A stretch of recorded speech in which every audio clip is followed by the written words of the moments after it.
इलाके में writers forum के नाम से कुछ एक्टिविटीज़ अच्छे किस्म की होती हैं। यहाँ वक्तन फ़वक्तन कुछ इंटेलेक्चुअल गुफ्तगू होती है, तो मुझे अच्छा लगा कि चलिए इलाके में बहुत सारी सरगर्मियाँ ऐसी होती हैं।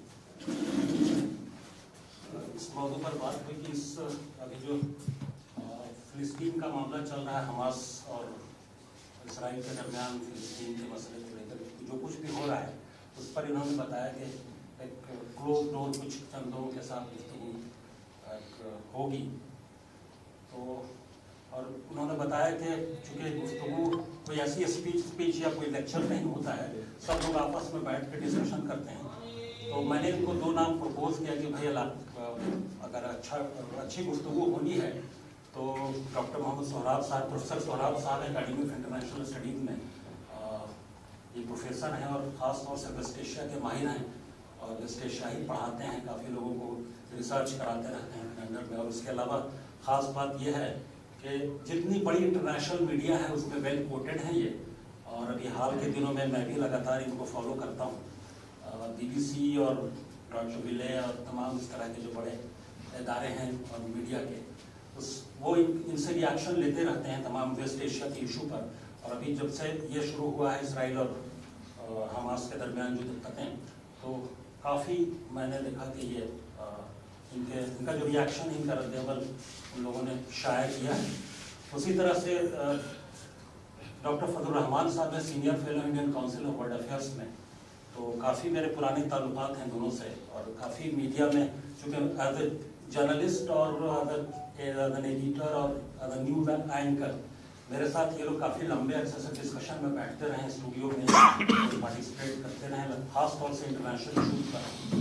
तो मेरी वाक़ियत है। और डॉक्टर फजल रहमान साहब का भी मैंने नाम लिया शकील साहब से कि भाई सीनियर फेलो है अकेडमी ऑफ इंटरनेशनल और पूरी कई जगहों पे ये बाहर जाते रहते हैं, घूमते रहते हैं और कई तजर्बात हैं इनके। और ख़ास तौर से अल जज़ीरा और BBC और डॉयचे वेले, ऑस्ट्रेलियन ब्रॉडकास्टिंग वगैरह में कॉरपोरेशन में ये वेल कोटेड हैं। और आज कल हाल के दिनों में भी लगातार अल जज़ीरा और इस पर BBC वगैरह पे इनके रिएक्शंस आ रहे हैं। तो ये मैंने नाम बोला तो उन्होंने कहा कि तो अच्छा है कि हम लोग ये एक आपस का जो डिस्कशन है, उससे बेहतर है कि इन लोगों का हम कि एक्सपर्ट राय आ जाएगी तो हम इनके तरह से लेक्चर रख देते हैं इनका। तो बाकी जिन लोगों के सवालात होंगे वो सवालात अपने जो भी ध्यान में आते हैं उनके सामने रखेंगे। तो हमने कहा कि ये ज़्यादा बेहतर होगा, क्योंकि उन्होंने मुझे भी दावत दी थी। तो हमने जब ये कहा तो हुआ कि भाई चलिए इन्हीं लोगों की बात सुनी जाए, बाकी मैं मॉडरेट कर दूंगा और बाकी तमाम लोग मुस्तफ़ीद होंगे इनकी बातों से। तो मैं सबसे पहले जो हालात हैं उसको हम लोग डेली कवर करते हैं। मेरा भी प्रोग्राम अपना रोज़ाना जाता है किसी इशू पर, मैं उसको कंडक्ट करता हूँ अपने चैनल के लिए। तो जैसा कि शकील साहब ने बताया 36 दिन हो चुके हैं, लेकिन हालात तो और ख़राब होते जा रहे हैं। लोगों की हलाकतें 12,000 से ज़्यादा हलाकतें हो चुकी हैं और तकरीबन 35-36 हज़ार लोग फ़िलिस्तीनी जो मासूम हैं, जिनका इस जंग से कोई लेना देना उस तरह से नहीं है, तो वो ज़ख्मी हो गए हैं। और बड़ी तादाद में, लाखों की तादाद में लोग माइग्रेट करने में अपने ही मुल्क में मुहाजिर हो गए हैं। वो एक इलाके से दूसरे इलाके में हिजरत करने को मजबूर कर दिए गए हैं। तो खैर जो भी हालात हैं उस पर मैं रोशनी डालने के लिए सबसे पहले डॉक्टर फजल रहमान साहब को मैं से गुजारिश करूँगा कि वो अपनी बात रखें। जो चूँकि एज ए जर्नलिस्ट मैं ये क्लियर कर दूँ कि एज ए जर्नलिस्ट हम लोग सही बातें करते हैं।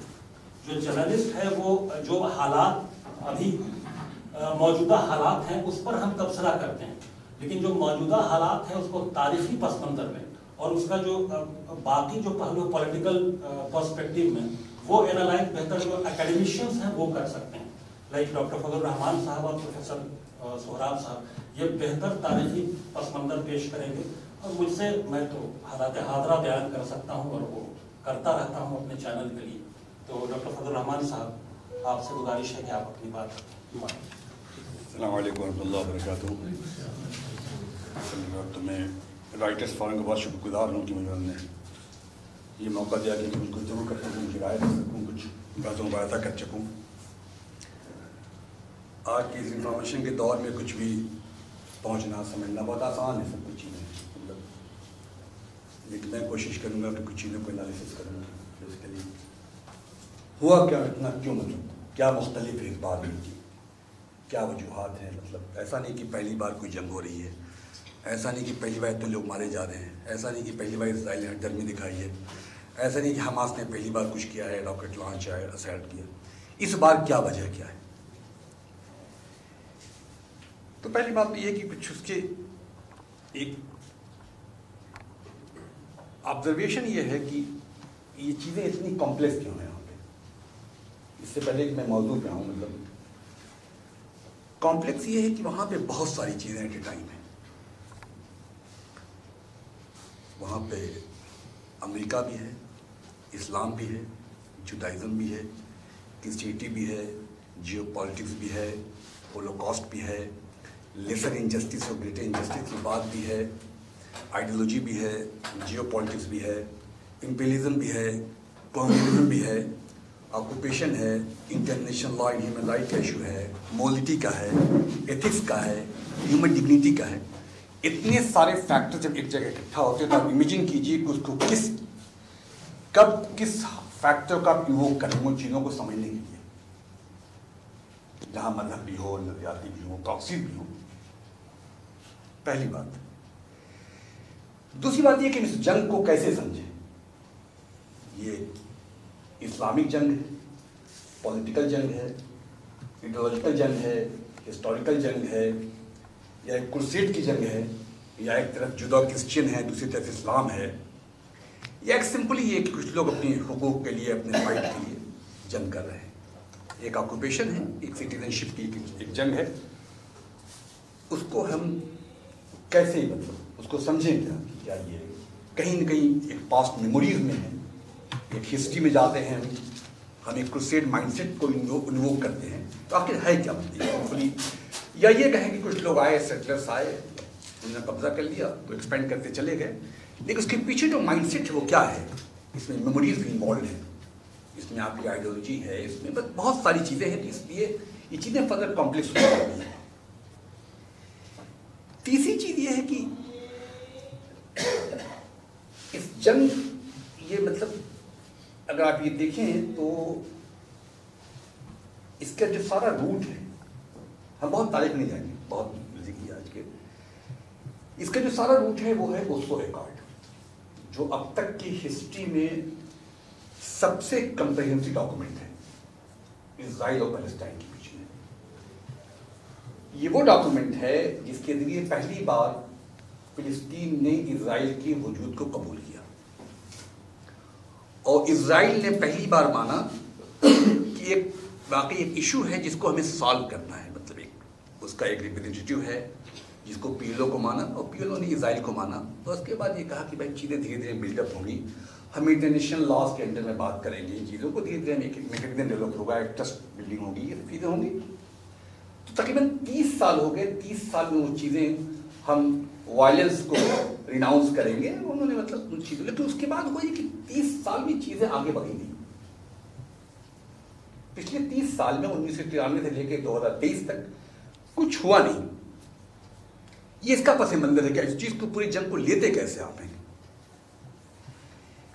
चौथी बात यह है कि ये पहली जंग नहीं है, इसके बहुत सारे वजूहात हो सकते हैं, लेकिन अगर और पहले जाएंगे अगर आप, तो इसकी बेसिक वजह यह है कि जब जब ये स्टेलमेट हुआ है, या जब तक एक स्टेटस को मेंटेन हुआ है, तब तक हमास ने कभी कभी पीएलओ ने कभी दूसरी शक्लों ने स्ट्राइक किया है कि आप हमसे बात कीजिए, और इनको हमेशा कामयाबी मिलती रही है। हम 1967 से अगर शुरू करें, 1967 से तकरीबन पिछले तकरीबन 50 साल 60 साल से, मतलब तो जंग हुई जिसने अरबों को एकदम हताश कर दिया, तबाह कर दिया, और ये एक नया उसके बाद नहीं रबड़, भाई बार मायूस को रबड़ आया। उसके बाद स्टेटमेंट बना रहा, उनका कब्जा रहा, वेस्ट बैंक पे कब्जा रहा, गुलहेड पे कब्जा रहा, सिनाई पे कब्जा रहा, चीज़ों कब्जा रहा। तो उसके बाद बहुत सारी गुफ्तगू, कैसे गुफ्तगू की जाए, किससे गुफ्तगू की जाए। तो 73 में इजराइल ने, इसी तरह का जो वार हुआ, इजिप्ट ने स्ट्राइक किया। उसके बाद हम देखते हैं कि लगातार ये सिलसिला, बातों का सिलसिला शुरू होता है। शटल डिप्लोमेसी होती है 74 में, 75 में, अल्टीमेटली वो 78, 79 में कैंप डेविड होता है। ये उनकी पहली कामयाबी थी। जब वो स्ट्राइक करते हैं तो भाई अब हम बात करेंगे, तो उनको लगने लगा कि नहीं ये तो बहुत एक अच्छा मैकेनिज्म है, आप ठीक है पावरफुल है, लेकिन जब जब हमें जरूरत हुई, जब जब आप स्टेलमेट करेंगे तब तब हम स्ट्राइक करके हम नेगोशिएशन का आपको मजबूर करेंगे। ये पहली कामयाबी थी उनकी 73 वार की, कि उसका पहला मकसद है कि उनकी टेरिटरी को वापस किया। उसमें अगर कुछ ज्यादती भी हुई, बहुत ज्यादती हुई, वो एक अलग से। दूसरी बार उन्होंने फिर देखा कि चीजें फिर स्टेलमेट बना हुआ है, तो उन्होंने 1987 का इत्तेफाक हुआ। उसका नतीजा हुआ कि 91 में मैड्रिड कॉन्फ्रेंस हुई, एक फोरम बना, उस पर बातचीत हुई, उसमें कामयाबी मिली उनको। फिर चीजें बढ़ी, फिर एक यूएसएसआर का डिमाइस हुआ, इराक का वार हुआ, इराक और कुवैत का, इराक ने इजराइल पर कुछ स्कट मिसाइल आ गए, तो लगा कि चीजें कहीं अब चीजें गलवनाई निकल जाए। फिर क्या हुआ, ओस्लो एग्रीमेंट हुआ,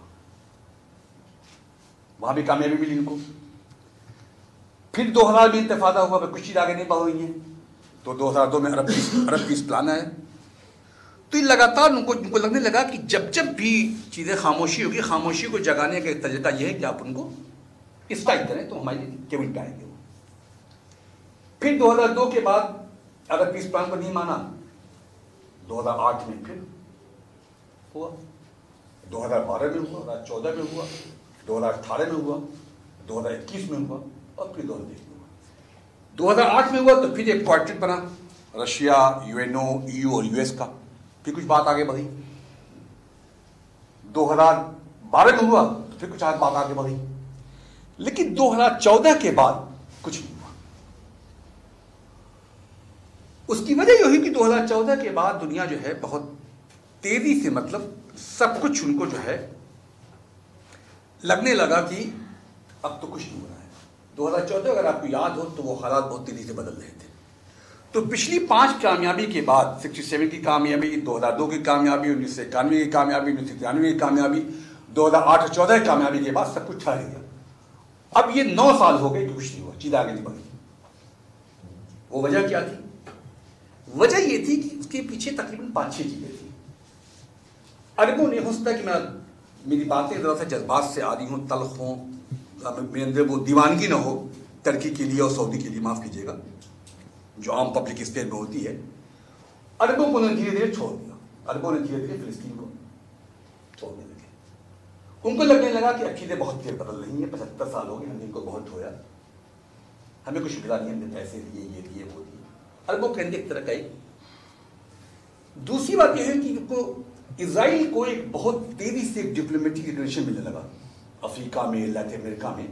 तो 2 चीजें हो रही हैं कि जो फिलिस्तीन, जो अरब का, एक बात और माफी में नुक्ता भूल गया कि जो दुनिया ये कह रही है कि इजराइल हमास वार है। ये देखिए कैसी चीजें बदल रही हैं।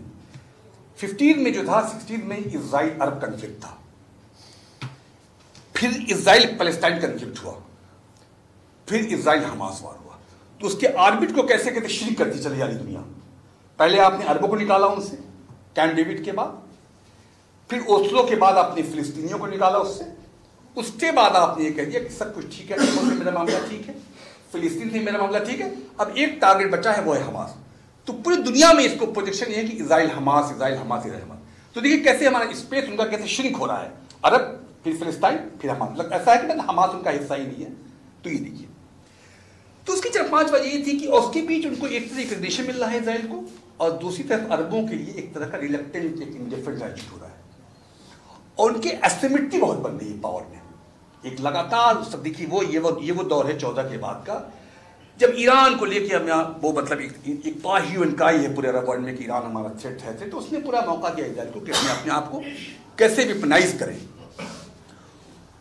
उसके साथ साथ ये भी हो रहा है कि अरबों का जो सियासत थी वो बहुत इनसाइड हो गई है। वो फिलिस्तीन को छोड़ने की मजबूरी, ये एक तो रिलक्टेंट है, दूसरी बात ये कि अरबों की अपनी सियासत बहुत इंट्रोवर्ट हो गई है। मतलब ये कि हम अपने आप को बचाएं, रिजीम को बचाएं। उसने कहीं ना कहीं से इंडायरेक्टली जो है फिलिस्तीन काज को साइड कर दिया। तीसरा फैक्टर। चौथा फैक्टर ये है कि इंटरनल जो फैक्शनिज्म था वो बढ़ता चला गया फिलिस्तीन के बीच में, हमास के बीच में, पैलेस्टाइन अथॉरिटी के बीच में। तो वो भी उस चीज लगा नहीं है, ये तो डिवीजन है भाई, ये सब चीजें। उसकी वजह से हुआ ये। और एक और चीज आई कि 15-16 के बाद जो है जिस तरह का अमेरिका को सपोर्ट मिला इसराइल को, वो अपनी तारीख में अनप्रेसिडेंटेड था। अब तक जो चीज़ें बिल्कुल छिपी हुई थी, बिल्कुल ट्रम्प के आने के बाद अगर देखें, अगर आप जिस तरह का मतलब वो जो है जेरूसलम कैपिटल है, गोल्डन हाइट पे हमारा गोल्डन हाइट को उन्होंने ऑथराइज कर दिया, ये कर दिया, तो ये सारी की जो 5-6 चीज़ें थी, उसके सबसे बड़ा जो उसमें सेक्रीफाइस था उसके हालात, अरबों के हालात ने पिछले 10 साल में, एक तो उसका एसिमेट्रिक इम्बोल्डनिंग किया इसराइल को, उसके बाद जो फैक्शनलिज्म था, उसके बाद जो अरबों का छोड़ना था एम्ब्रेस, जो बिल्कुल मतलब नहीं, अब तो कुछ नहीं हुआ 4 फिलिस्तीन के पास। और उनकी इन सब चीज़ों ने 2014 के बाद उनकी जो पीछे की जो मादी की जो विक्ट्री थी उससे भी हाथ धो बैठे वो। उसको उन्होंने कई बार ट्राई किया, 2018 में ट्राई किया, 2021 में ट्राई किया, लेकिन उनको अब अच्छे इजराइल भी बहुत ट्यून हो गया था कि वो अटैक करेंगे, 30-35 लोग महीने मरेंगे, 1000 उनके मारेंगे, मीडिएशन होगा, इजिप्ट आएगा, टर्की आएगा, कतर आएगा, फोटो स्नैपशॉट होगा, निगोसिएशन होगा, हमास और पीएलओ में यूनिटी गवर्नमेंट बनेगी। तो उससे बहुत ट्यून हो गए थे वो, इतने पे स्टेटस को कि हम मेंटेन हैं, तो अब हमें कुछ फिक्र नहीं करनी है, मतलब ये बिल्कुल स्टेटस को बना हुआ है और उनके निगोशिएटर फिक्स थे कि ये आएंगे। तो उसके लिए 2014 में उन्होंने बॉर्डर करना शुरू कर दिया कि कितने रॉकेट लॉन्च आ रहे हैं क्या, और उसको इजराइल उस पर कोई एक्शन लिया ही नहीं, उन्होंने 30 मारा। तो मैंने कहा कि पहली बार नहीं ऐसा हुआ है, ये 6ठी बार है पिछले तकरीबन। लेकिन इस बार क्या हुआ, मतलब इस बार जो 2023 का जो मामला है ये जरा अलग है। ये अलग कैसे है? जिसको कहा गया कि 9/11 है, जिसको कहा गया पर्ल हार्बर है, जिसको कहा गया मतलब क्या क्या नहीं कहा गया कि ऐसा कोई इतना डिफरेंस क्यों है इसमें? तारीख में पहली बार इजराइल ने कहा कि हम अंडर वॉर है। पहली बार इजराइल ने कहा कि हम, उन्होंने इमरजेंसी लगाई। उन्हें पिछली बार देखते देखते एकदम ट्यून हो चुके थे, उनको उम्मीद नहीं थी। पहली बार उन्होंने अमेरिका से खुले तौर पे कहा कि मेरी मदद कीजिए आप। पहली बार कोई उनकी सरजमीन पे 73 के बाद पहली बार कोई सरजमीन ढूंढ गया, फिजिकल प्रेजेंस फर्स्ट टाइम। पहली बार 48 के बाद एक दिन में इतनी बड़ी ट्रेजेडी हुई। पहली बार उनके आर्मी के इतने लोग होस्टेज बनाए गए। ये सब चीजें जो है पिछले मादी से डिफरेंशिएट कर दी है। पहली बार जो है उन्होंने by air, by ground, by sea attack हुआ, तो उनको लगने लगा ये तो बहुत कुछ, मतलब अगर आप 87 का इंतफादा था, वो इंतफादा कहते थे वो स्टोन का था, गुलेल से मारते थे वो। अब देखिए 26 साल में चीजें कहां से कहां पहुंच गई कि जो रेसिस्टेंस गुलेल से होता था वो रेसिस्टेंस और रॉकेट से हुआ। तो उनको परेशानी हुई कि 40 साल में हुआ कैसे ये, उनके वो अंडर सीज हैं, हम भी अपने आप को आर्म कर रहे हैं, पूरा रेटोरिक है, लेकिन 40 साल में क्या चीज हुई कि जिस कौम ने, जिस ग्रुप ने, जिस ग्रुप ने पत्थर से शुरू किया था, आज रॉकेट मार रहे हैं। और उन्होंने 1400 लोगों को 3 घंटे में। ये सब चीजें उनको बहुत ताज्जुब में लेकर क्या हुआ क्या, मतलब कैसे पहले उन्होंने एयरपोर्ट बंद किया, ये कभी नहीं होता था। ये था उनका डिफरेंस, जिससे एक उनके अंदर जो है एक बड़ी मतलब एक अजीब सी, एक हंगामी सी मतलब क्या हो गया, कैसे हो गया, हमने उन लोगों को तो, जबकि बिल्कुल वो ट्यून हो चुके थे, 2 साल 3 साल पे चीजें होंगी।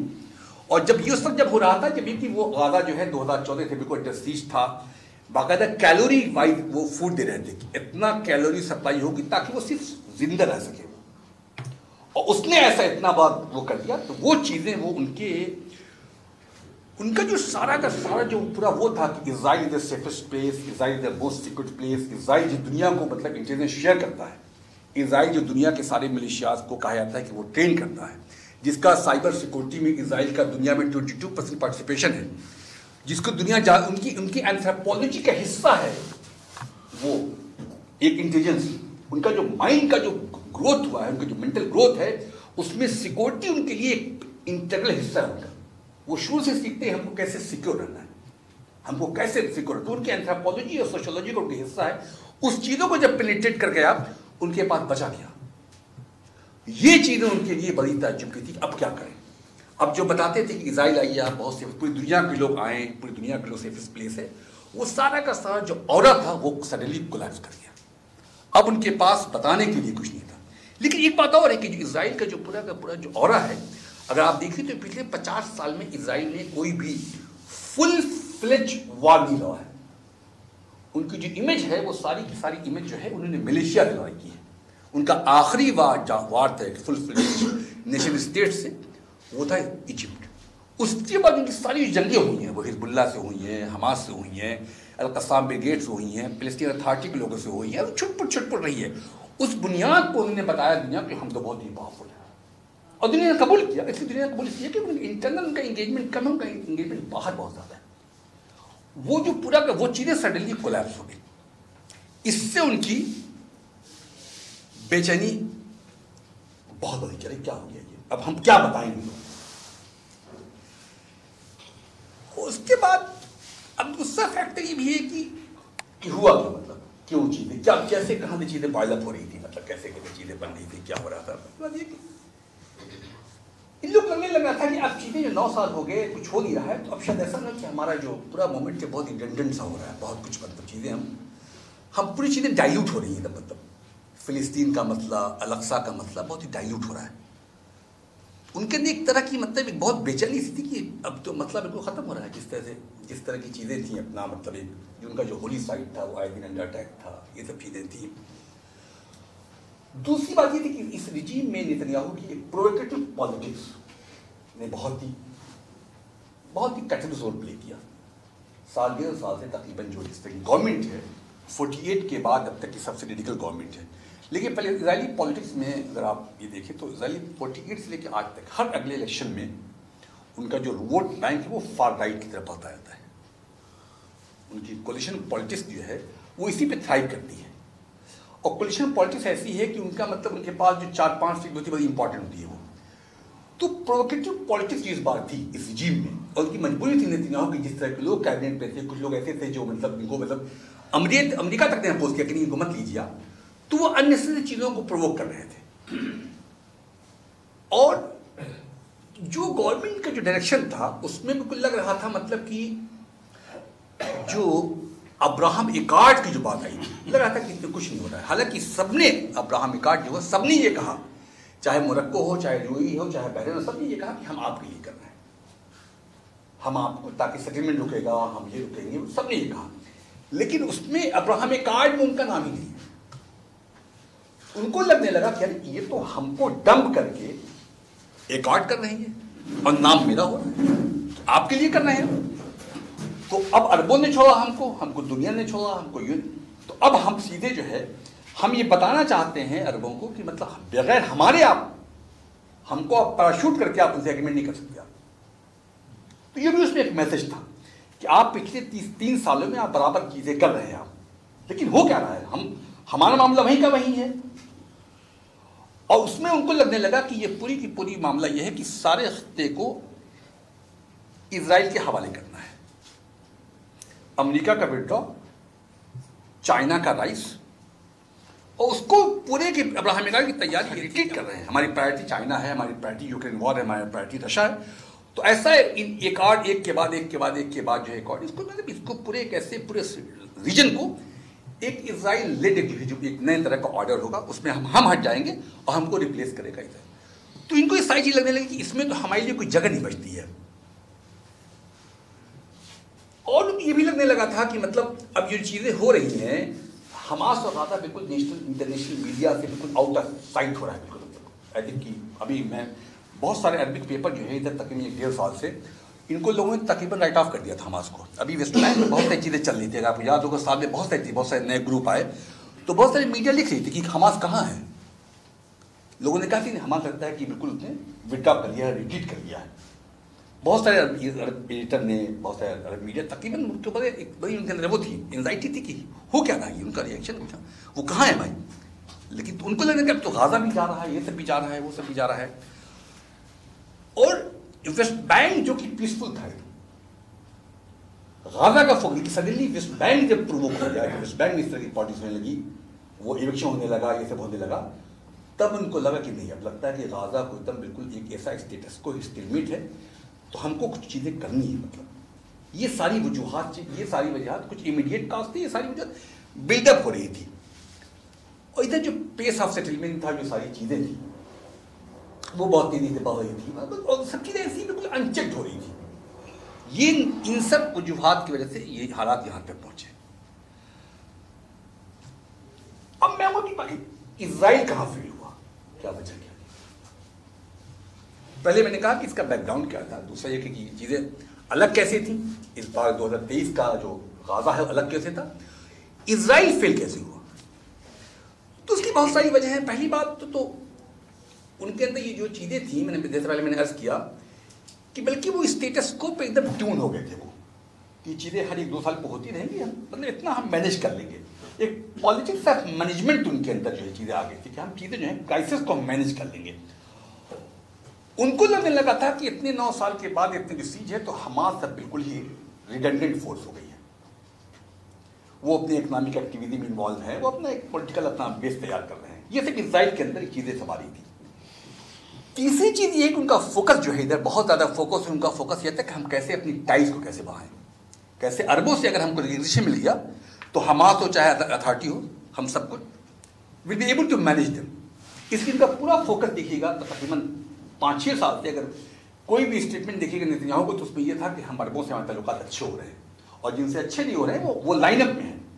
बल्कि तकरीबन 1 हफ्ता पहले उन्होंने कहा कि सऊदी अरब के बाद 7 कंट्री लाइनअप है। उनका फोकस ईरान पे था, उनका फोकस हिजबुल्ला पे था। ये सारी की सारी चीजें जिनका फोकस था वर्ल्ड पॉलिटिक्स पे वो हमास से था, और इंटरनली बड़े मुतमईन थे। दूसरी बात ये था कि एक उनका भी तरह की ये भी चीज थी कि सेंस ऑफ एक सुप्रीमेसी, एक कॉम्प्लेसेंसी भी थी, हम बहुत ही हम तो इतनी स्ट्रांग है, ये कॉम्प्लेसेंसी आ गई थी। दूसरी बात उसमें और एक एलिमेंट ये भी है कि बड़े ही एग्जॉस्टेड थे वो, कि क्या मतलब क्या करें, मतलब जैसे गाजा दुनिया का सबसे ज्यादा फोटोग्राफ्ड और वीडियोग्राफ एरिया है।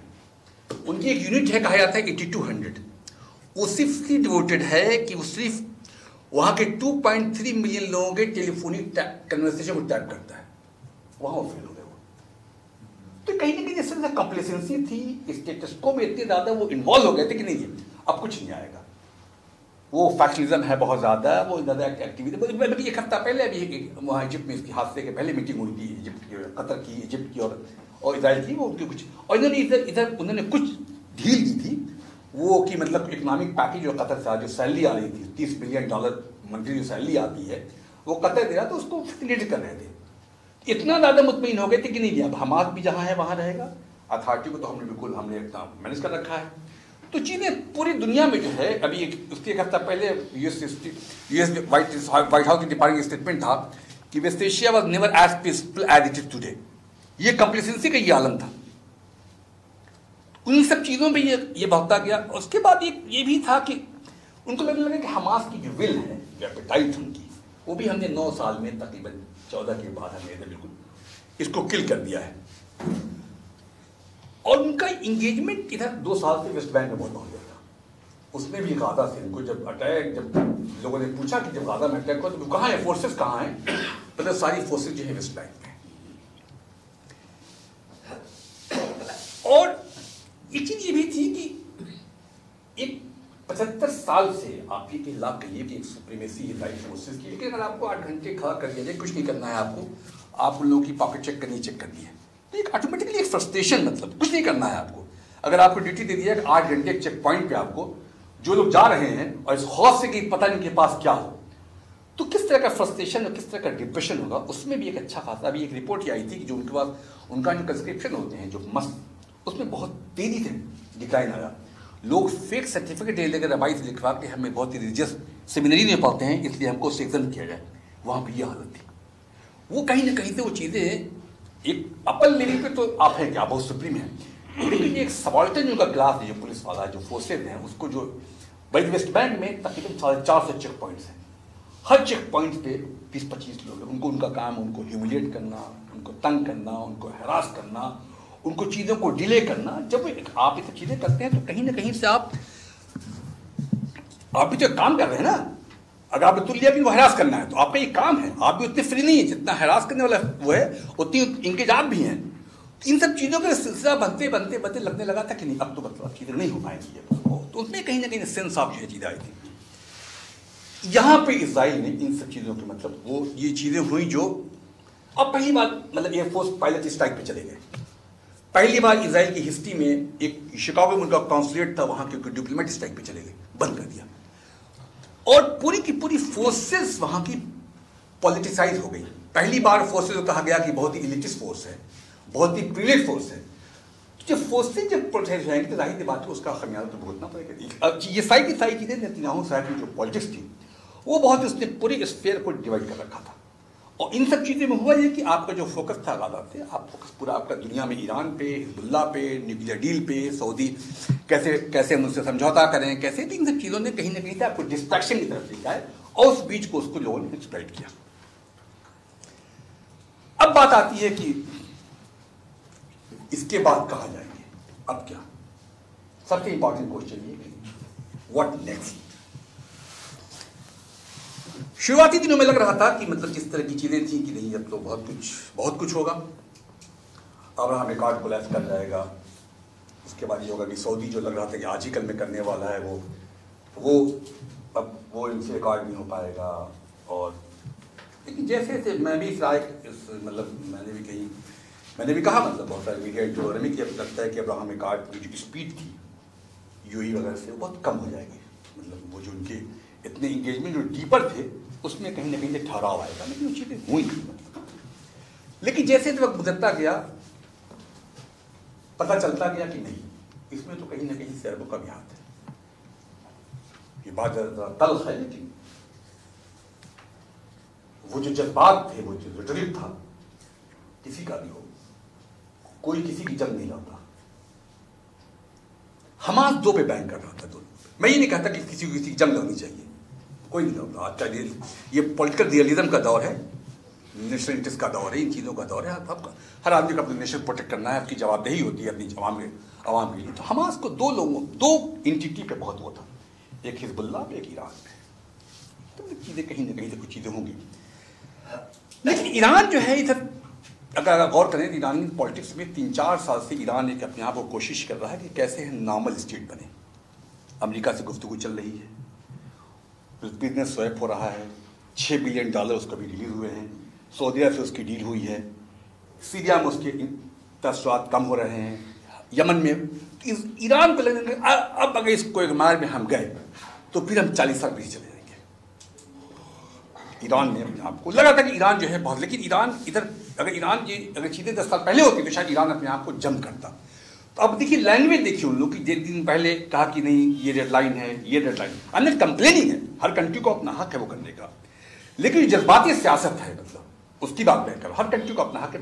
मैं उनकी पॉलिसी मेकिंग में मेरा कोई वो नहीं कि मैं उनको इंटरवीन करूँ, लेकिन लैंग्वेज ये है कि ग्राउंड ऑपरेशन हुआ तो हम जाएंगे, ये डेडलाइन है, वो डेडलाइन है। हिजबुल्लाह की हसन नसरुल्लाह की जो तकीद थी पिछले फ्राइडे को, वो उसकी पूरी दुनिया मतलब वॉच कर रही थी कि क्या कहेंगे वो। अभी शायद परसों फिर एड्रेस करने जा रहे हैं वो, उसमें बहुत सारी चीज़ें नहीं आई। जब टर्की ने तकरीबन पिछले 20 साल से जो सियासत की है फिलिस्तीन पे, तल्लुकात बने, मतलब ऐसा नहीं कि ये अगर ये नहीं होता तो इजराइल बहुत अच्छा होता। 24 अक्टूबर को नेतन्याहू साहब की विजिट फिक्स थी और दोरान साहब से मीटिंग थी, इजरायली प्रेसिडेंट वहां पे जा चुके हैं। तल्लुकात बिगड़े थे आप किसी बात पे आपके, या आपने मतलब बहुत तंग किया। तल्लुकात बने किस बात पे बने तल्लुकात? ऐसा तो नहीं कि सडनली 6 साल के तल्लुकात खराब थे तो फिलिस्तीनियों को बहुत कुछ मिल गया। ये जो सियासत है सबकी, मतलब उसको कंजम्पशन जो है, पॉलिटिक्स का कंजम्पशन जो है ना, उससे अब ये लग रहा है किसको बेचैनी, किसको है? 2 कंट्री को बेचैनी है, इजिप्ट को और जॉर्डन को। बेचैनी क्यों है? इजिप्ट पहली कंट्री थी जिसने अपने आप को इस पूरे कंफ्यूजन अलग किया कैंप डेविड के बाद। अब बेचैनी ये है कि वहां कैसा ना हो कि 2.3 मिलियन लोगों को इजिप्ट आना पड़े, और जिस दिन इजिप्ट आ जाएंगे उस दिन कोई दुनिया को कोई ताकत रोक नहीं सकती कि वेस्ट बैंक के लोगों को जॉर्डन में भेज दिया जाए। तो देखिएगा 2 के अंदर खलबली बहुत दूसरी तरह की खलबली है, और दोनों पहली कंट्री है दुनिया की। पहले 78 में इजिप्ट ने किया और उसके बाद 94 में जॉर्डन ने किया, और दोनों कंट्री से सबसे ज्यादा बेचैन है। अगर चीजें बढ़ती हैं तो सबसे बड़े विक्टिम हम होंगे। तो इस वक्त जो है चीजें हालात हैं जो मतलब उसमें ये हैं, नहीं रिफ्यूजी तो नहीं कहेंगे, लेकिन सवाल ये कि आप वो फिर उनका वही हाल होगा 50-60 साल बाद। ठीक है, आप ले लेंगे, मैं एक स्पेकुलेशन है, लेकिन 60-70 साल के बाद उनका वही हाल होगा जो इजराइल को लोग एक जनरली मतलब वो कह रहे, वो क्यों जाएंगे? असल तो वहां के वो लोग मतलब वो लोग हैं तो, लेकिन उनको डर इस बात का है और ये प्लान ऑलरेडी है, ये प्लान पे बात चल रही है। अब दुनिया इसकी बात नहीं कि गाजा में क्या चल रहा है, अब दुनिया ये बात करेगी कि पोस्ट हमास गाजा में क्या होगा। व्हाइट हाउस पर सारी बातें चल रही हैं कि कौन सी फोर्सेज आएंगी, कौन उसको फंड करेगा, उन चीज़ों को कब तक वहाँ रहेंगे, इंटरनेशनल कम्युनिटी, इंटरनेशनल फोर्सेज वहाँ लगेंगी जैसे लिबनान में, सारी बातें चल रही। अब दुनिया जो है पोस्ट हमास की बात कर रही है। तो जो सन्नाटा है मतलब जो चीज़ों का, जिसको मतलब अगर आप ये नहीं, मैं कहना ये नहीं कि आप मतलब किसी के लिए जंग कर लें, लेकिन जब इस वक्त सब कुछ मैक्सिमम पे है, Israel went for maximum, America went for maximum, Europe went for maximum, सबने अपना मैक्सिमलिस्ट जो अप्रोच होता है वो लगा दिया है। और पहली बार ये मतलब एक सबसे जो एडवांस फ्लीट है अमेरिका की वो आ गई, 2 दिन के अंदर आ गई वो। इजराइल जो कर रहा है एकदम मैक्सिमम पे, इससे ज़्यादा क्या कर सकता है। हमास ने जो उसके डिस्पोजल पे सब कुछ लगा दिया, लेकिन जो बकिया कंट्री हैं उनके पास मैक्सिमम क्या है, दे डोंट हैव फोर्स। जो $1 ट्रिलियन का आर्म रेस है, आर्म सेल है, वो किस बहुत चीज़ें हैं, वो तो उनका अपना मामला है। लेकिन अगर आप मैक्सिमम क्या कर सकते हैं, जो आपके तफाती ताल्लुकात हैं, जैसे बोलीविया ने किया, लैटिन अमेरिकन कंट्री ने किया, तो अगर आप ग्राउंड पे देखेंगे तो कुछ नहीं हो रहा है। कल अभी न्योम की कहाँ चीज़ें क्या हो रही है, न्योम का पहला ओवरसीज ऑफिस खोला गया लंदन में। आप उनके स्पीचेस पढ़िए, उनकी स्टेटमेंट पढ़िए, आप उनकी जो चीज़ें हैं, तो मुझे बहुत सही बात थी। तो मुझे नहीं लगता कि चीज़ें यहाँ से कुछ बढ़ने वाली हैं। हमें अमेरिका का मौक़िफ़ पता है, यूरोप का मौक़िफ़ पता है, अरबों का मौक़िफ़ तो पहले ही पता था, लेकिन लग रहा था कि उसके कार्ड के बाद, इन चीज़ों के बाद, या तो वो मतलब वो बेहतर बताएंगे कि क्या चीज़ें हैं, कैसी चीज़ें हैं। लेकिन मैं अपनी बात ख़त्म करूँगा। गद्दाफी ने बहुत पहले कहा था, 30-40 साल पहले कहा था कि ये पैलेस्टीनियन जो है वो अरबों के लिए शील्ड है। आज मेरे ख्याल में वो बात ये कही जा सकती है कि पैलेस्टीनियन जो है अरबों के लिए शील्ड है। अगर ये कोलैप्स हो गया तो वो जो टाइम बाई कर रहे हैं ना अरब, वो अब्राहम कार्ड के जरिए जो टाइम बाई की पॉलिटिक्स है, 10 साल, 5 साल, 20 साल, 25 साल, टाइम और श्रिंक करेगा।